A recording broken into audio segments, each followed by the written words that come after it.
네, 이번 시간에는 3-1 사회 정의와 도덕 부분 살펴보도록 하겠습니다. 교과서 150쪽 펴보면요. 네, 마이클 샌델은 정의란 무엇인가라는 책을 통해서 이런 다양한 딜레마 상황을 제시해주고, 사람들에게 너라면 어떤 선택을 할 거냐? 고민하고 토론해 보게끔 하면서 정의에 대해서 이제 개념을 잡아갈 수 있도록 이끌어주고 있습니다. 교과서에 제시되는 사례 중에 제가 하나만 이야기를 해볼게요. 여러분들이 열차의 방향을 바꿀 수 있는 위치에 놓여져 있었던 노동자였다면 5명이 있는 철로와 1명이 있는 철로 중에서 열차를 어느 곳으로 인도하겠어요? 그럼 이제 여러분들은 당연히 상식적으로 1명이 있는 철로로 방향을 바꾸어서 5명을 살리겠다. 5명의 목숨보다는 1명의 목숨을 희생시키는 것이 더 합리적이지 않느냐 이런 생각들을 아마 대부분 할 거예요. 그러면 제가 질문을 하나 더 던져볼게요. 만약에 그 한 명, 그러니까 그 5명 철로 말고 그 1명만 서 있었던 철로에 서 있었던 그 1명이 내 자식이라면 어떨 것 같아요? 내 자식이라면. 그러니까 저쪽에 서 있는 5명은 모르는 사람들이고 1명만 서 있는 그쪽에 내 자식이 서 있었다고 해보세요. 그러면 여러분들은 열차의 방향을 어느 쪽으로 바꾸겠어요? 이거 쉽지 않은 질문이죠. 여러분 아직 자식을 안 낳아서 그 느낌을 모를까요? 만약에 그 철로에 서 있었던 그 1명이 제 딸인 튼튼이었다면 저는 정말 심각하게 고민할 것 같아요. 그런 상황이 오지 않기를 바랄 뿐입니다. 자, 이제 사회 정의의 의미에 대해서 들어가겠습니다. 사회 정의라는 것은요, 사회관계 속에서 개인이나 사회가 갖추어야 할 덕목, 질서정연한 사회를 이루는 기본 덕목을 정의라고 합니다. 그래서 그 친구는 참 정의로운 사람이야. 정의로운 사회가 실현됐으면 좋겠어. 이런 정의라는 단어가 이제 이러한 어, 덕목으로서의 의미를 갖추게 된 거죠. 근데 우리가 사회 속에서 실제로 쓰는 정의라는 단어는 크게 두 가지 의미를 가지고 있습니다. 첫 번째 의미는 응보적 정의라고 해서요. 법규범을 위반하거나 다른 사람의 권리를 침해했을 때 마땅히 치러야 할 처벌과 배상의 정당성, 형평성 문제를 이제 응보적 정의의 범주에 포함시킬 수 있어요. 그래서 예를 들어서 죄를 저지른 사람이 제대로 처벌을 받지 못한다. 그럼 정의로운 사회라고 보기 힘들겠죠, 그렇죠? 그 다음에 어떤 사람이 굉장히 노력하고 선행을 베풀었는데 그 사람이 제대로 혜택을 받지 못한다. 정의롭지 못한 사회다. 그래서 우리나라에서 자주 등장하는 게 그거잖아요. 독립운동한 자식들은 굉장히 고달프게 살고 탄압받고 살고 근데 반면에 친일파들의 자손들은 대대손손 떵떵거리면서 부유하게 살아간다. 정의롭지 못한 사회가 되는 거죠. 저 그런 관점에서 보는 정의를 응보적 정의라고 하고요. 분배적 정의는 뭐냐면요. 자신의 몫을 얻고 분배하는 과정에서의 정당성과 형평성 문제를 분배적 정의라고 합니다. 그래서 현대사회에서 쓰이는 사회 정의의 개념은 바로 분배적 정의를 가리키는 경우가 많아요. 그래서 분배 정의의 발전, 분배 정의가 개념적으로 어떻게 발전해 왔냐면 처음엔 형식적 정의가 중요하게 생각이 되어졌어요. 그래서 각자에게 똑같은 몫을 주는 것이 형식적 정의가 되겠죠. 그런데 그것이 사회가 점점 발전하면서 실질적 정의 개념으로 발전해 왔다. 각자에게 각자의 몫을 주는 것이다. 라는 겁니다.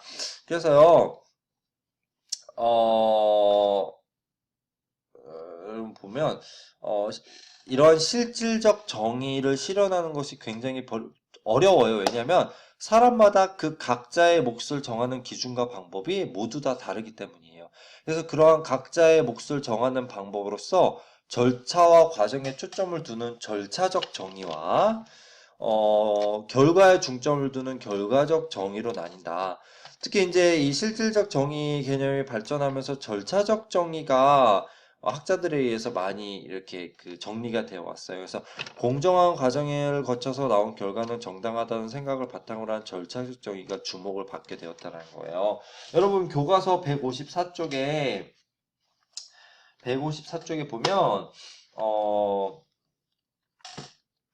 그 절차적 정의의 사례가 보충 심화 자료로 나와 있어요. 그래서 케이크를 똑같이 5명이 나누어 먹으려면 근데 여러분들이 그걸 막 저기 뭐야 그람 수를 재는 그거 뭐라 그러죠? 그람 수를 재는 체중계가 아니라 뭐라 그러죠? 아무튼 그 무게 재는 기계나 또는 그 길이를 재는 줄자 이런 게 없이 5명이 어떻게 똑같은 케이크를 나누고 그 5명이 모두 그거에 대해서 승복할 것인가에 대한 논의를 할 때 굉장히 어렵잖아요. 그때 롤스라는 학자가 이런 방법을 제시했다는 거예요. 케이크를 자르는 학생이 마지막에 남은 한 조각을 가지고 가게 되면 그러면 그 마지막으로 그러니까 그 케이크를 자른 사람은 자신의 몫을 최대화하고 싶잖아요.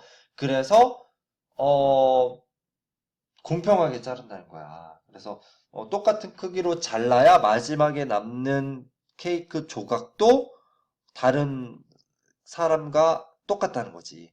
그래서 이러한 절차와 방법을 제시하게 되었다는 거예요. 그래서 이렇게 공정한 절차를 거쳐서 사람들이 그 절차에 합의하게 되면 결과적으로도 정의로운 사회를 이룰 수 있다. 절차적 정의의 강조인 거죠. 그런 이제 이야기를 했다고 합니다. 그래서 여러분들 정의 개념 여기서부터 응보적 정의와 분배적 정의로 나눌 수 있고 분배적 정의는 다시 형식적 정의와 실질적 정의로 나눌 수 있고 실질적 정의를 실현하는 데 있어서 다시 절차적 정의와 결과적 정의로 나뉠 수 있다라는 이 정의의 개념 잡아가는 거 중요해요. 자, 그 다음에 살펴볼 거 사회제도입니다. 사회제도의 불공정으로 정의가 실현되지 못하면 사회제도 자체가 불공정한 요소를 가지고 제도를 운영하는 데 있어서 불공정이 발생하게 되고요. 이러한 사회제도의 불공정이 발생하게 되면 사회 구성원의 기본적인 권리가 침해되고요. 사회적 이익과 자산이 공정하게 분배되지 못하게 되고 요령과 편법이 만연하는 부패한 사회가 되기 쉬워요. 그래서 사회제도는 반드시 공정성이 확보될 수 있게끔 제도를 만들어 가야 된다는 겁니다. 그렇다면 이제까지 예를 들어서 불공정한 사회제도가 존재한다고 해보세요. 그러면 그 제도를 개선하기 위해서 어떻게 노력해야겠느냐? 개인적인 차원에서는 그 불공정한 상황을 일단 인식하는 게 중요하고요. 그걸 개선하려는 의지를 가져야겠죠. 그리고 사회 구성원들이 불공정한 사회제도를 개선하기 위해서 사회적인 논의에 주체적이고 능동적으로 참여해야 합니다. 그래서 우리가 비록 지금 학교 안에 있기는 하지만 사회적으로 정의로움이 제대로 실현되고 있는지 우리가 끊임없이 관심을 기울여야겠죠. 그렇죠? 만약에 그러한 국민들의 관심이 없다면 제대로 정의로운 사회가 되지 못하고 사람들은 자신의 조건에 의해서 차별받게 될 거예요. 그래서 국적이나 인종, 성별이나 나이, 학력이나 외모 등을 이유로 차별을 받는 사회가 그러면 여러분들이 사회에 나갔을 때 여러분들도 언제든지 그러한 차별에 노출될 수 있는 그런 사회가 되게 되겠죠. 자, 그 다음에 나오는 내용 부패입니다. 부패. 우리가 앞서서 불공정한 사회제도가 만연하게 된다면 사람들은 필연적으로 부패에 빠지게 돼요. 부패. 커럽션이라고 해요. 커럽션. 이거는 개인이나 집단이 도덕적으로나 정신적으로 타락해 있는 상태를 말하고요. 개인적인 이득을 얻고자 권력을 남용하거나 또는 권력을 잘못 사용하게 되고 또는 권력을 가진 사람에게 아부하고 뇌물을 갖다 바치게 된 이게 대표적인 부패의 유형이죠. 그래서 부패는 그 행위를 하는 사람을 중심으로 파악할 수도 있고 제도나 체제의 중심을 둬서 파악할 수도 있다 이런 얘기가 나와 있어요. 부패 행위가 벌어지게 되는 원인은 무엇이냐? 개인적으로는 자신과 자기 주변의 이익만을 추구하는 이기심 때문이다. 그래서 우리가 지금 사회를 살아가고 있는 사람들이 지금 빠져 있는 모순이 뭐냐면 자기 가족만 챙겨. 자기 가족만. 그러니까 이 세상에서 살아가고 있는 모든 자녀들이 내 자녀다 이런 생각을 해야 되는데 내 자녀만 잘 됐으면 좋겠다라는 생각을 하기 때문에 그거는 필연적으로 다른 자녀에 대한 차별로 이어지게 된다는 거죠. 그런 이기심이 부패행위의 주요 원인이다. 사회 제도적으로는요, 행정 규정이나 절차가 복잡하고 공무원들이 나랏 일을 하는 데 있어서 굉장히 불투명하게 하고 사회적으로 비합리적인 관행, 어, 이 있다면 부패행위의 원인이 되겠죠. 사회윤리적으로는 학연, 지연, 혈연을 중시하는 문화, 목표 지상주의와 물질 만능주의가 만연하고 권위주의적인 사회 분위기나 직업 윤리 의식이 결여된다면 부패행위가 이루어질 수밖에 없어요. 특히 우리나라에서 같은 학교 출신, 같은 고향, 그러면 서로 끌어주는 문화가 있다 보니까 부패행위가 만연하게 되는 거죠.